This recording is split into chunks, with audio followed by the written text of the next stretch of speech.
어제 저녁에 점심 때죠. 어제 오후에 부평역 광장에서 동성애 퀴어 축제가 있었습니다.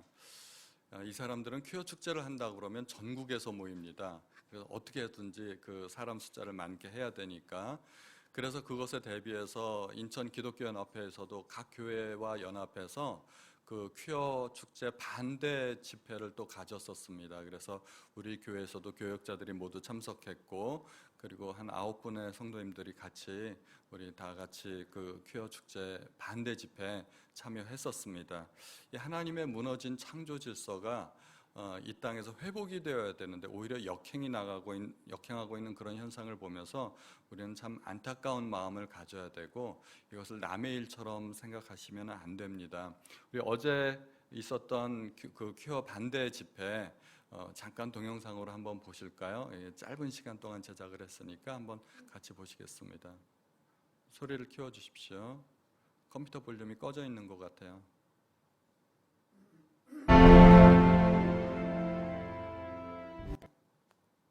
미리미리 준비를 해주세요.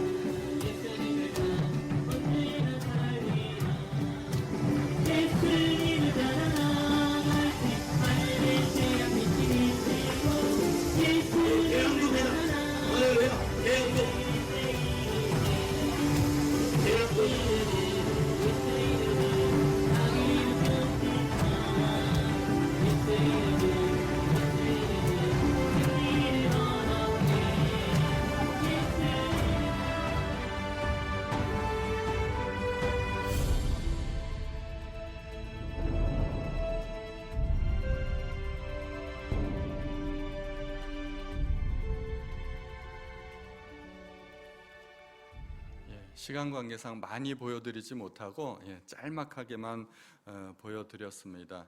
두 군데서 모임을 가졌었는데 부평 공원과 부평 그 역 앞에서 저희가 두 군데서 모였다가 나중에 행진을 통해서 거리 행진을 통해서 한 군데로 합쳐졌습니다. 이렇게 해서 사실상 굉장히 많은 사람들이 모였는데 이런 운동을 통해서 하나님의 무너진 창조 질서가 회복되어야 되겠습니다. 저는 그 사람들한테 좀 물어보고 싶어요. 동성애를 지지하고 찬성하는 사람들이 있으면은 한번 만나서 좀 이야기를 해보고 싶어요. 그들이 그렇게 지지하는 동성애, 여러 가지로 미화하고 있지 않습니까? 6색깔 무지개도 만들고 굉장히 아름다운 것으로 그렇게 치장하고 있는데, 동성애가 정말 아름다운 것인가? 동성애가 옳다고 생각하는지 그것을 묻고 싶어요. 대답은 둘 중에 하나일 겁니다. 동성애가 옳거나 옳지 않거나. 동성애가 옳지 않다고 인정만 해준다면 그러면은 대화가 그때부터 술술 잘 풀릴 수 있죠. 동성애가 옳지 않다면 그만둬야 됩니다. 그리고 더 이상 동성애에 대해서 지지하면 안 됩니다. 그런데 그들이 그렇게 대답할 리는 없겠죠. 동성애는 아마 옳다고 좋은 것이라고 이야기할 수 있을 겁니다. 그러면 그 다음 질문이 있죠. 만약에 동성애가 옳은 것이라면 세상의 모든 사람들이 동성애자가 되어도 괜찮은가? 정말 그렇게 돼도 괜찮다고 생각하는가? 이 질문을 우리가 심각하게 생각을 해봐야 됩니다. 우리는 정직하고 성실하게 사는 것에 대해서 지지하고 그것을 옳다고 생각합니다. 그렇다면 이 세상의 모든 사람들은 정직하고 성실하게 사는 쪽으로 우리가 추천을 해야 됩니다. 그것이 옳기 때문에. 그런데 세상의 모든 사람들이 동성애자가 된다면 어떻게 될까요? 그 결과는 인류 문명의 파멸입니다. 멸망입니다. 인류의 멸망입니다. 그것을 옳다고 우리가 지지할 수는 없겠죠. 그렇기 때문에 인류를 멸망시키는 쪽으로 진행되어가는 그런 동성애를 우리가 지지할 수 없다는 겁니다. 이런 논리로 우리가 이야기할 수가 있겠죠. 그래서 동성애는 옳지 않다는 것입니다. 만약에 그들의 의견대로 동성애가 옳다면 모든 사람들이 동성애자가 되도록 권유를 해야 될 거 아니에요. 그러면은 멸망이지 않습니까? 그래서 우리는 동성애가 옳지 않다고 주장을 해야 됩니다. 제가 가상적으로 몇 가지 질문을 만들어 봤습니다. 우리 성도님들도 여기에 대해서 무관심하지 않고 자꾸 대화를 통해서 동성애가 옳지 않다는 것을 주변 사람들에게 알려주셔야 됩니다. 타고난 동성애자는 어떻게 하는가? 이제 그런 유전자가 존재하지 않는다는 것도 이미 밝혀졌지만 설사 타고났다 하더라도 동성애는 옳지 않다는 겁니다. 예를 들어 선천성 장애를 가진 장애인들이 많이 있죠. 그런 분들은 보호를 받아야 되겠지만 그럼에도 불구하고 장애 자체가 옳은 것은 아니라는 것입니다. 송명희 시인은 선천성 뇌성마비를 타고 태어났지만 그럼에도 불구하고 그 시인은 존중받지만 선천성 장애 자체가 옳고 좋은 것은 아니라는 것입니다. 동성애자의 인권도 인정되어야 하는 것 아닌가? 물론 그들의 인권도 우리가 무시하고자 하는 것이 아닙니다. 심지어 범죄자의 인권이라는 것도 있습니다. 범죄자의 인권을 존중한다고 해서 그러나 범죄 자체가 옳다고 말할 수는 없는 것이죠. 우리가 마찬가지로 동성애자의 인권을 보호하고 그들을 존중해야 하겠지만 그럼에도 불구하고 역시 동성애는 옳지 않다는 겁니다. 어떠한 변명을 갖다 대도요, 동성애를 우리가 옳다고 말할 수는 없습니다. 동성애자와 동성애는 구분이 되어야 됩니다. 그들이 질문을 또 할 수 있습니다. 동성애를 반대하는 이유가 무엇인가? 동성애는 옳지 않기 때문이고 사람을 병들게 하는 바이러스와 같은 것입니다. 동성애는 질병이고 동성애자는 환자입니다. 그래서 우리가 만약에 고혈압의 기준을 180 정도로 하면 어떻게 될까요? 그러면은 수많은 고혈압 환자들이 갑자기 정상으로 바뀌는 겁니다. 120이 기준일 때는 고혈압 160이면 비정상이고 치료를 받아야 되고 환자죠. 그런데 고혈압의 기준이 180, 200으로 높아지면 160이었던 기존의 사람들은 갑자기 정상인이 되는 겁니다. 치료를 못 받게 되는 겁니다. 수많은 사람들이 생명의 위협을 받게 되는 겁니다. 그래서 기준을 정하는 것이 굉장히 중요하다는 것입니다. 동성애가 정상적인 것으로 간주되면 그 잘못된 기준 때문에 그들은 치료를 받을 수 없게 되는 것이고 더 행복한 삶을 살 수 있는 기회를 박탈당하게 되는 것입니다. 더 나아가서 정상인들까지도 동성애 바이러스에 감염되고 예방책도 없어지게 되는 것입니다. 동성애 반대 집회에 참가하는 이유는 무엇일까요? 동성애를 반대하는 사람들이 훨씬 더 많다는 것을 보여주기 위해서입니다. 동성애자들만 축제를 하고 목소리를 높인다면 정부에서 잘못된 통계의 오류를 일으키게 됩니다. 국민 대다수가 동성애를 지지하는 줄로 알게 됩니다. 그렇게 되면 동성혼이 법률로 통과되는 치명적인 결과를 낳게 됩니다. 그래서 반대한다고 말할 수 있을 때 반대해야 됩니다. 저쪽에서 100명 모이면 이쪽에서 10,000명 정도 모여야 정부에서 찍소리 못하고 니들 가만히 있어 이렇게 이야기할 수 있게 된다는 겁니다. 저쪽에서 100명 모일 때 이쪽에서 10명이서 피켓 들고 데모하면 말할 수가 없게 됩니다. 전주에서 그런 상황이 벌어졌죠. 그래서 전주에서 그런 일이 있었다고 합니다. 전주교회연합회에서 힘을 발휘를 못했어요. 동성애가 이겼어요. 그러다 보니까 만약에 그런 일들이 전국 방방곡곡에서 벌어지면 대다수의 국민들이 동성애를 지지하는 줄로 알아요. 그래서 우리는 머릿수 하나 보태주는데 사실 힘을 보태야 됩니다. 그래서 통계조사할 때 우리는 반대표를 찍어야 되는데 점잖으신 분들이 이도저도 아니고 가만히 있어요. 마음속으로만 반대해요. 그러다 보니까 통계의 오류가 생기게 된다는 것입니다. 동성애자를 왜 그렇게 미워하는가? 우리는 동성애와 동성애자를 구분해야 됩니다. 기독교인이 동성애자 혐오주의자나 차별주의자는 아닙니다. 기독교는 동성애 자체를 옳게 여기지 않는 것일 뿐이지 오히려 우리는 동성애자들을 도와주려고 하는 것입니다. 그들이 만약에 나는 환자고 도움이 필요하다는 것을 인정하기만 한다면 우리는 얼마든지 그들을 도와주려는 의도를 가지고 있다는 것입니다. 그러니까 우리가 주장하는 것은 그들이 도움이 필요한 존재라는 것을 그들에게 설득하려는 거예요. 근데 그들이 그것을 인정하지 않기 때문에 우리가 도와줄 수가 없는 겁니다. 그들이 뭐라고 얘기할까요? 우리는 기독교의 도움은 필요 없다. 우리는 우리대로 행복하니까 이대로 놔둬라. 이렇게 주장을 하겠죠.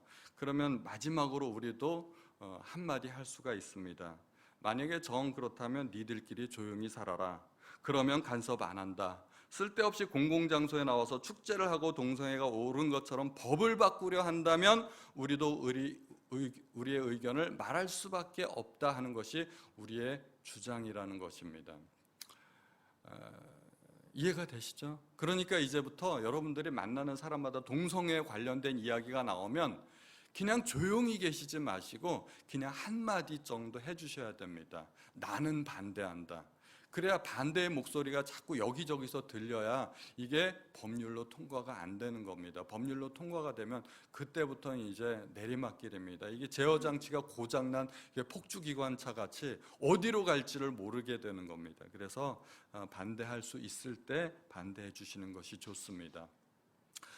꼭 이야기를 해야 될 것 같아서 설교에 앞서서 여러분들한테 한 말씀 드렸습니다. 오늘 본문으로 돌아가서 한번 보겠습니다. 에스겔서는 이스라엘 민족이 포로로 끌려간 다음에 포로된 상황에서 에스겔 선지자가 하나님의 말씀을 받아서 기록한 글입니다. 하나님께서 에스겔에게 또 말씀을 주셨죠.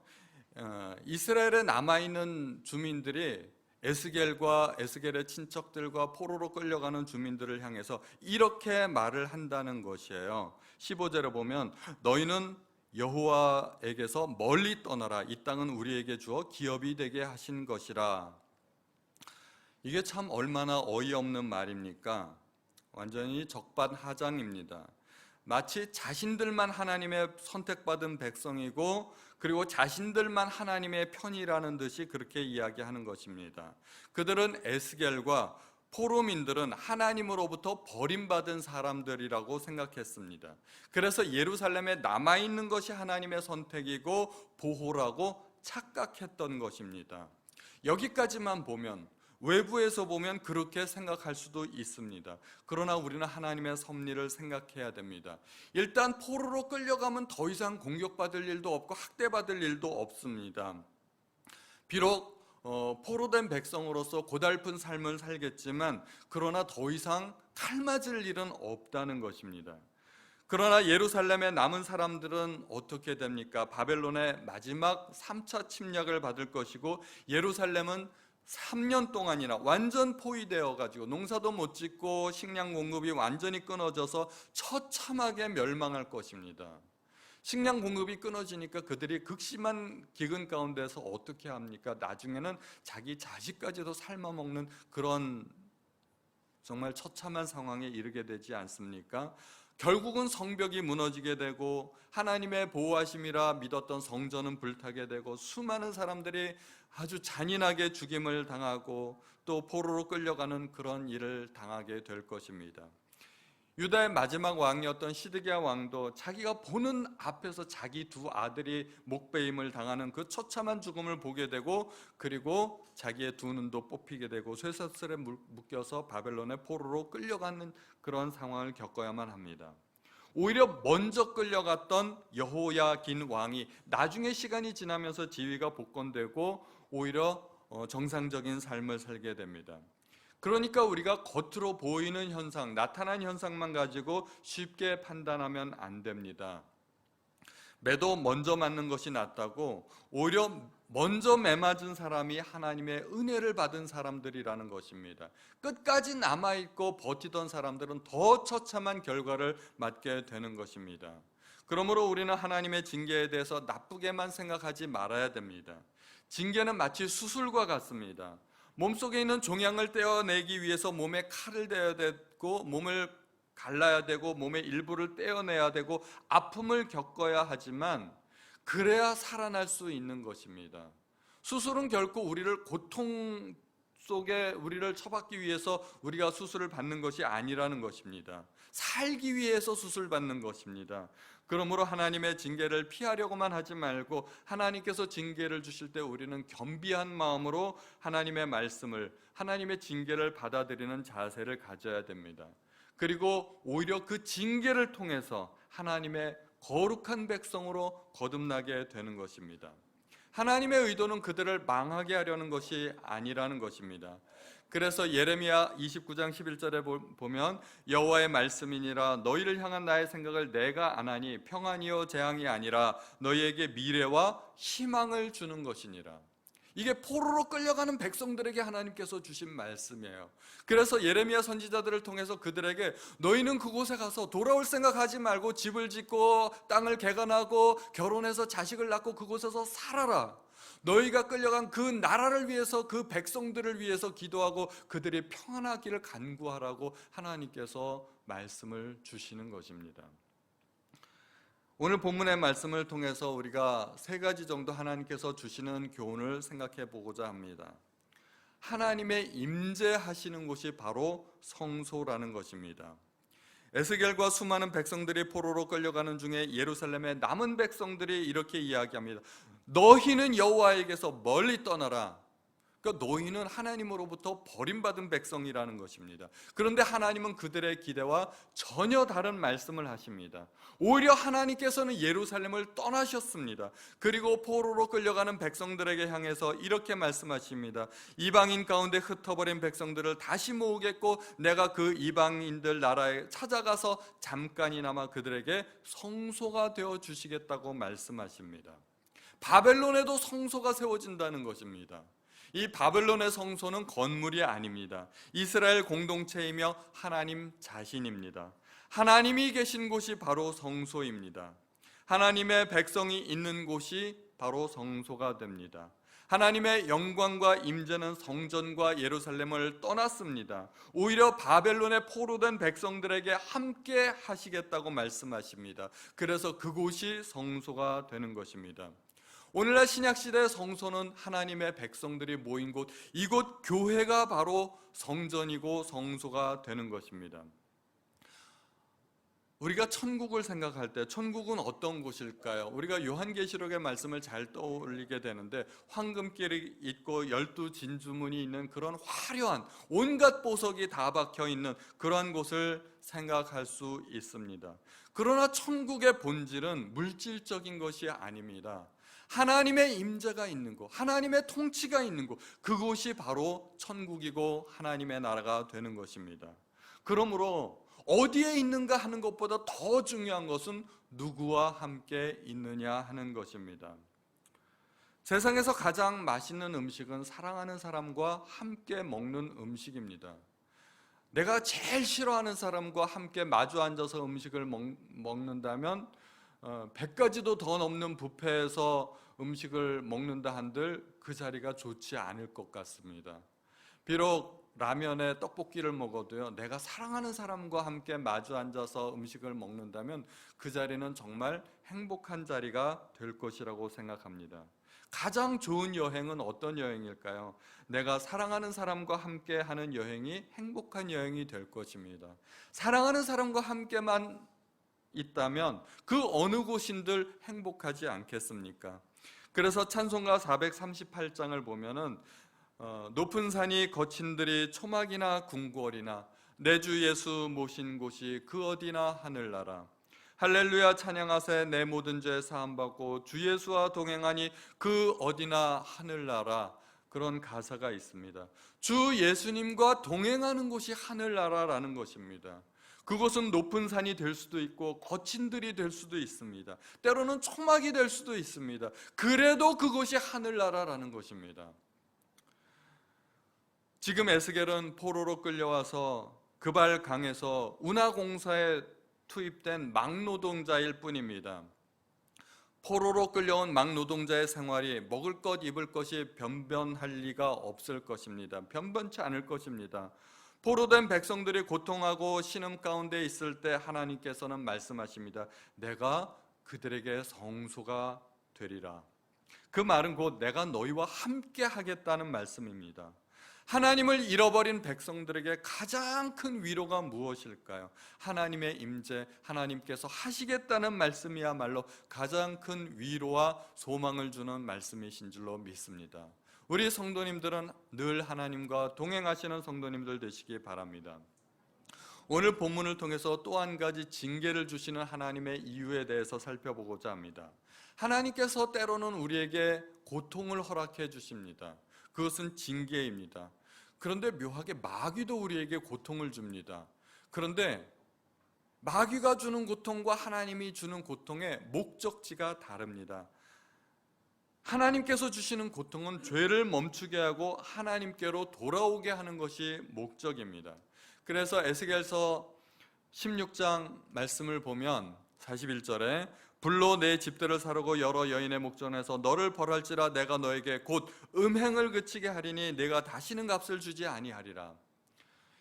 이스라엘 민족의 범죄와 우상 숭배를 하나님은 음행이라고 생각하셨습니다. 그래서 고통을 통해서 징계를 통해서 그들로 하여금 음행을 그치게 하시겠다는 말씀입니다. 또 에스겔서 23장 27절에 보면은 이와 같이 내가 네 음란과 애굽 땅에서부터 행음하던 것을 그치게 하여 너로 그들을 향하여 눈을 들지도 못하게 하며 다시는 애굽을 기억하지도 못하게 하리라 말씀하고 계십니다. 그들이 섬기던 온갖 우상들을 하나님은 음행이라 생각하시고 그들을 징계하심으로 말미암아 다시는 행음하지 못하게 하시겠다는 하나님의 말씀이십니다. 하나님은 징계를 통하여 당신의 자녀들이 죄에서 떠나게 만드십니다. 그런데 사단의 목적은 다릅니다. 사단이 고통을 줄 때는 그 고통을 통해서 당신의 백성들이, 하나님의 백성들이 멸망하게 하려는 것입니다. 그래서 요한복음 10장 10절의 말씀을 보면 도둑이 오는 것은 도둑질하고 죽이고 멸망시키려는 것뿐이라고 그렇게 이야기하고 있습니다. 마귀가 욥을 시험에 빠뜨렸죠. 욥에게 고통을 주었습니다. 그 이유는 무엇일까요? 고통을 통해서 더 잘 하나님을 섬기게 하려는 것이 아니라 오히려 극도의 고통을 줌으로 말미암아 하나님을 떠나게 만드는 것이었습니다. 하나님을 욕하고 저주하게 만들고 욥의 인생을 파탄으로 몰아넣으려는 것이 마귀의 목적이었던 것입니다. 그런데 욥이 하나님을 떠나지 않았습니다. 하나님을 오히려 찬양했습니다. 마귀의 전략은 실패했습니다. 이와 같이 마귀의 전략은 우리를 고통 가운데 몰아넣어서 멸망시키려는 것인데 하나님께서 우리에게 주시는 목적은 멸망이 아니라 오히려 구원이라는 것입니다. 그 징계를 통해서 우리가 하나님께로 돌아갈 수 있다는 것입니다. 그래서 우리는 징계를 받을 때 오히려 더 소망을 가져야 된다는 것입니다. 우리 같이 히브리서의 말씀을 같이 한번 찾아봤으면 좋겠습니다. 히브리서 12장 5절을 직접 우리가 한번 찾아보죠. 신약 성경 저 뒤쪽에 있습니다. 히브리서 12장 5절에서 11절까지 각 절마다 징계라는 단어가 있습니다. 각 절마다 징계라는 단어에 유의해서 자기 성경이 있으신 분들은 징계에다 동그라미 표를 해놓으셔도 되겠습니다. 같이 한번 읽어보죠. 5절부터 11절까지 시작. 너희에게 권면하신 말씀도 잊었도다. 일러스되 내 아들아 주의 징계하심을 경히 여기지 말며 그에게 꾸지람을 받을 때 낙심하지 말라. 주께서 그 사랑하시는 자를 징계하시고 그가 받아들이시는 아들마다 채찍질하심이라 하였으니 너희가 참음은 징계를 받기 위함이라. 하나님이 아들과 같이 너희를 대우하시나니 어찌 아버지가 징계하지 않는 아들이 있으리요. 징계는 다 받는 것이거늘 너희에게 없으면 사생자여 친아들이 아니니라. 또 우리 육신의 아버지가 우리를 징계하여도 공경하였거늘 하물며 모든 영의 아버지께 더욱 복종하며 살려 하지 않겠느냐. 그들은 잠시 자기의 뜻대로 우리를 징계하였거니와 오직 하나님은 우리의 유익을 위하여 그의 거룩하심에 참여하게 하시느니라. 무릇 징계가 당시에는 즐거워 보이지 않고 슬퍼 보이나 후에 그로 말미암아 연단받은 자들은 의와 평강의 열매를 맺느니라. 아멘. 우리가 징계를 받을 때 반드시 알아야 될 것이 있습니다. 주께서 그 사랑하시는 자들을 징계하신다는 것입니다. 그리고 징계는 모든 아들이 다 받는다는 것입니다. 그런데 우리는 징계받을 때 착각해요. 왜 나만? 다른 사람들은 징계 안 받는 줄 알아요. 왜 나에게 이런 일이? 그런 생각 해보신 적 없으세요? 남들은 다 평안해 보이고 나 혼자만 징계받는 줄 안다는 것입니다. 그런 게 아니에요. 모든 하나님의 백성들은 다 징계를 받는다는 것입니다. 저도 징계를 받습니다. 우리는 징계를 안 받길 바라지만 만약에 징계가 없으면 우리는 뭐라고요? 사생자라는 겁니다. 사생자고 하나님의 친아들이 아니라는 것입니다. 그러므로 만약 우리가 하나님의 징계 가운데 있다면 그것은 하나님께서 우리를 아들로 인정하는 것이고 사랑하신다는 증거가 된다는 것입니다. 만약에 하나님께서 사랑하시지 않는다면 내버려 두실 것입니다. 포기하실 것입니다. 그러면 그 결국은 멸망입니다. 하나님은 만민 가운데서 당신의 백성들을 다시 모으시겠다고 말씀하십니다. 이스라엘 땅을 다시 너희에게 주시겠다고 말씀하십니다. 하나님의 궁극적인 목적은 회복입니다. 하나님은 당신의 백성을 포기하지 않으십니다. 그래서 하나님께서는 징계는 하실지라도 한번 선택하신 당신의 백성들을 아주 버리시지 않는다는 것입니다. 그러므로 우리는 하나님 앞에 돌아가야 됩니다. 그런데 백성이 돌아올 때는 전제 조건이 있습니다. 그것은 백성들 가운데 모든 미운 물건과 가증한 것들을 버려야 된다는 것입니다. 하나님께서는 18절에 그렇게 말씀하시고 있습니다. 그 가운데 모든 미운 물건과 모든 가증한 것을 제거하여 버릴지라고 말씀하고 있는 것입니다. 야곱도 세겜 땅에서 추악한 일을 당하고 나중에 돌아오는 길에 그들이 그때까지도 가지고 있었던 모든 가증한 물건들, 가증한 우상들을 다 모아가지고 상수리 안에 묻어둡니다. 그리고 하나님께로 돌아가게 됩니다. 우리가 하나님 앞에 돌아가기 위해서는 먼저 버려야 될 것이 있습니다. 버릴 것을 버려야 하나님 앞에 돌아갈 수 있는 것입니다. 과거의 나쁜 습관, 나쁜 만남, 세상의 가치관, 욕심, 세상적인 모든 것들을 우리가 끊어야 됩니다. 끊어야 하나님 앞에 돌아갈 수가 있게 되는 것입니다. 세상의 연줄을 그대로 잡고서 내가 이 끈을 끊지 못하고 하나님 앞에 돌아가려고 하면 아무리 노력해도 안 되는 것입니다. 노력만 가지고는 안 됩니다. 먼저 끊어야 됩니다. 옛날에 어느 나루터에 술 취한 뱃사공이 돌아가려고 밤새도록 노를 저었다고 합니다. 건너 마을에서 술이 건하게 취해가지고 이제 자기 집으로 돌아가려고 배를 타고 이제 밤새도록 노를 저었습니다. 노를 저었는데 이제 새벽이 돼서 술이 깨고 나니까 뭘 발견했냐면은 자기 배를 나루터에 묶어놓은 것을 그대로 놔뒀다는 것을 발견하게 됐습니다. 배가 떠내려가지 않도록 왜 배를 정박시킬 때는 묶어놓지 않습니까? 그 묶어놓은 상태로 밤새도록 노를 저었는데 어떻게 됐어요? 헛수고한 겁니다. 아무리 노력해도 안 되는 겁니다. 먼저 끊어야 됩니다. 줄을 풀어야 됩니다. 우리가 새 옷을 입으려면 기존에 입고 있던 누더기를 벗어버려야 됩니다. 벗어버려야 우리가 새 옷을 입고 새 사람이 될 수 있는 것입니다. 그러므로 우리가 하나님 앞에 돌아가려면 어떻게 해야 될까요? 기도하는 것도 좋고 말씀 묵상도 좋고 예배도 좋고 다 좋은데 우리가 눈물 콧물 쏟으면서 아무리 회개해도 옛 것을 버리지 못하면 우리는 하나님 앞에 못 돌아간다는 겁니다. 그래서 우리 성도님들이 옛 것을 먼저 끊어버리시는 성도님들 되시기를 예수님의 이름으로 축원드립니다. 그러면 하나님께서 어떻게 하실까요? 그러면 하나님께서 그들에게 한 마음을 주시겠다는 것입니다. 그 속에 새 영을 주시고 그 몸에서 돌 같은 마음을 제거하고 살처럼 부드러운 마음을 주시겠다고 약속하십니다. 이 그 유명한 에스겔서 11장 19절의 말씀입니다. 우리 속에서 돌 같은 마음을 제거하여 버리시고 살 같은 마음, 부드러운 마음을 주시겠다는 것입니다.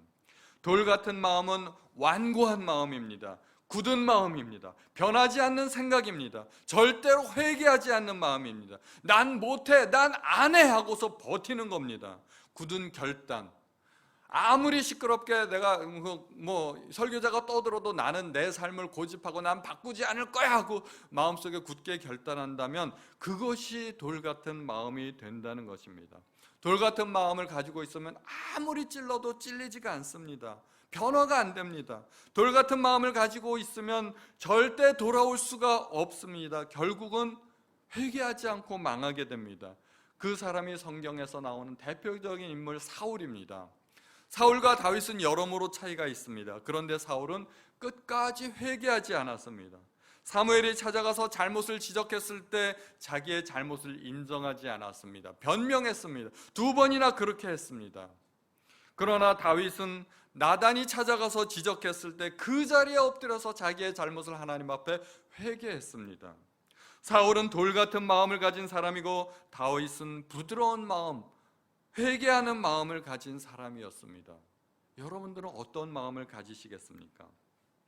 하나님께서 주시는 새 영과 부드러운 마음을 가지면 그때 비로소 하나님의 율례도 지킬 수 있게 됩니다. 신앙은 내 힘과 내 노력만 가지고 되는 것이 아닙니다. 많이 해보셨잖아요. 노력 안 해보셨나요? 해봤는데 어떻게 됐습니까? 또 실패하고 또 실패하고, 그게 우리 신앙의 반복 아닌가요? 신앙의 본질은 내 노력으로 내 힘으로 뭔가를 해보려는 것이 아니라 하나님 앞에 의존하는 것입니다. 나를 포기하는 겁니다. 하나님, 나는 못합니다. 내 힘으로는 안 됩니다. 나를 도와주세요. 하나님, 나를 불쌍히 여겨주세요 하고 하나님 앞에 나아가는 것이, 그것이 신앙의 본질이라는 것입니다. 그러므로 신앙이 좋다는 것은 내가 또 노력을 더 많이 하는 것이 아니라 나에 대해서 더 많이 포기하는 것입니다. 그리고 하나님을 더 많이 의존하는 것입니다.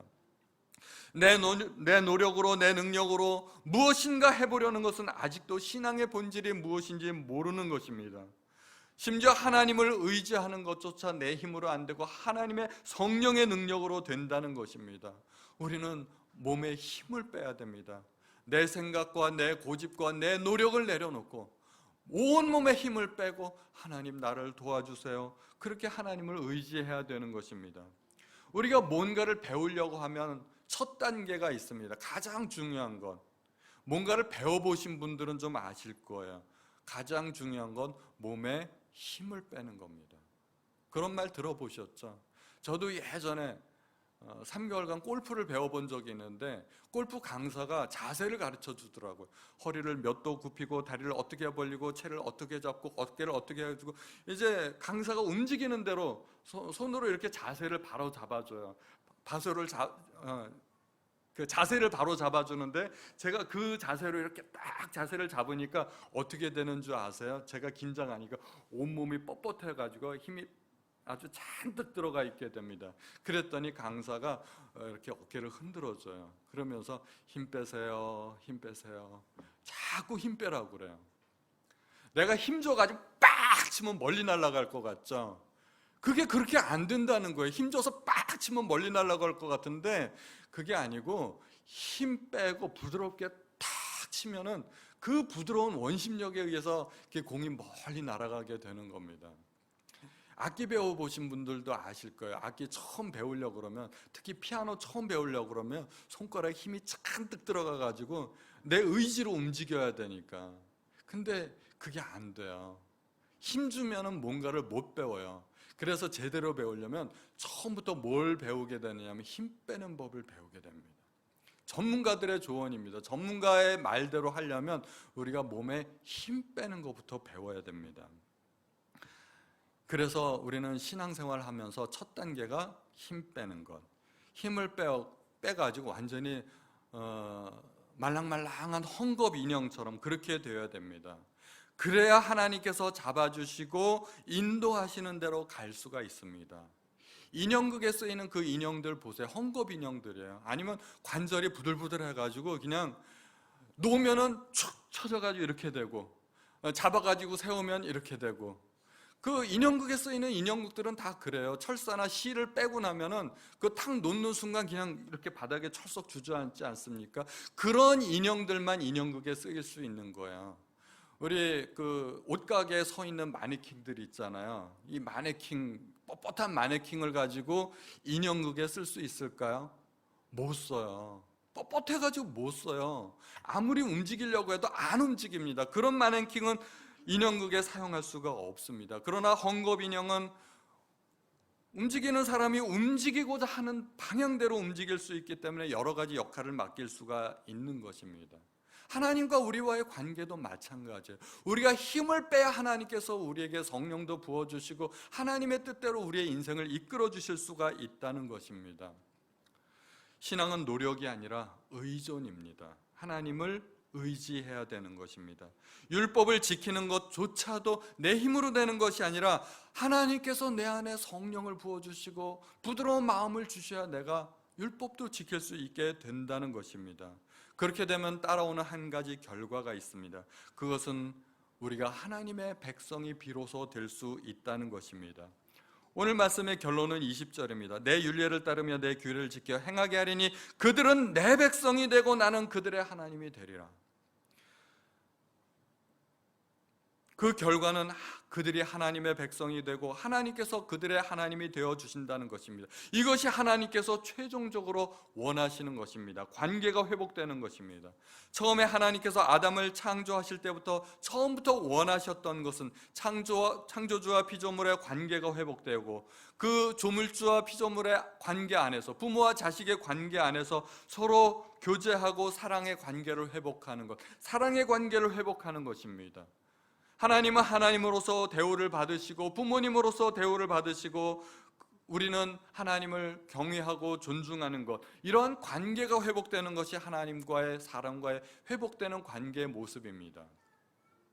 탕자의 죄는 아버지를 떠난 것입니다.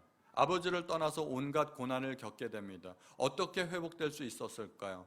더 열심히 일하고 또 좋은 직장 알아보고 이렇게 해서 회복되는 게 아닙니다. 아버지 품 안으로 돌아왔을 때 탕자는 모든 것이 회복되었습니다. 하나님께 돌아간다는 것은 뭔가 우리가 새로 시작하는 게 아닙니다. 우리가 마땅히 있어야 할 자리로, 원래 자리로 돌아가는 것입니다. 그런데 우리는 하나님을 떠남으로 말미암아 기억상실증에 걸렸습니다. 우리가 원래 있어야 할 자리가 어딘지를 모르는 것입니다.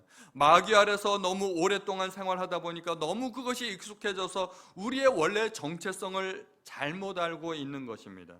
우리는 하나님 앞에 돌아가야 됩니다. 돌아가면 모든 문제가 해결됩니다. 우리는 직장에서의 문제도 있고 가족 간의 문제도 있고 자녀의 문제, 또 교회 관계의 문제, 여러 가지 경제적인 문제도 있고 여러 가지 문제들이 있습니다. 여러 가지 문제들이 있는데 어떻게 해결할까요? 우리는 겉으로 나타나는 현상만 가지고 내 힘으로 어떻게 해보려고 하는데 그렇게 해서 해결이 안 된다는 것입니다. 첫 번째 단추는 우리가 하나님 앞에 돌아가는 겁니다.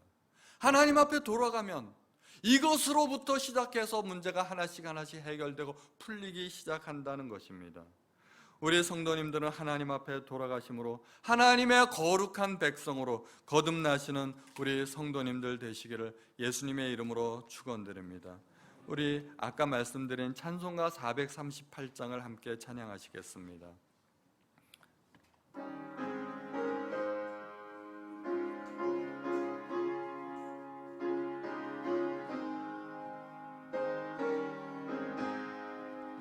내 영혼이 은총 입어 중한 죄짐 벗고 보니 우리 중고등부 아이들은 예배당 안으로 들어오죠. 이 세상도 천국으로 하도다. 할렐루야 찬양하세.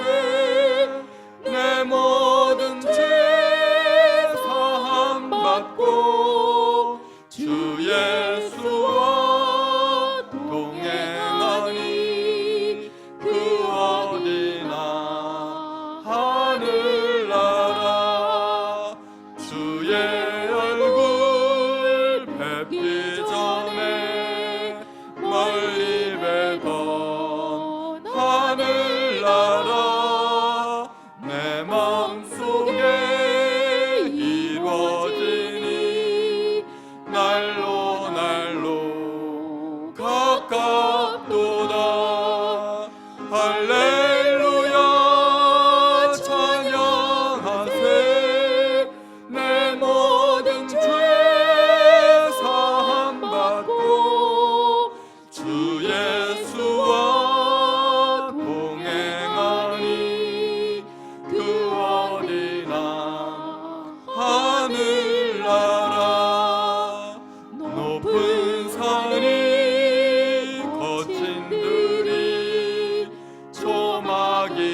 성찬식을 거행하겠습니다. 우리 성찬위원들은 앞자리로 나와주시기 바랍니다. 주님의 피로 사심을 입은 성도님들, 성찬식은 예수 그리스도를 기념하고 그의 재림하실 때까지 그의 죽으심을 기억하게 하는 예식입니다. 우리의 죄를 위해 살이 찢기시고 피를 흘리신 주님의 은혜를 기억하면서 죄를 버리고 의롭게 사는 자로서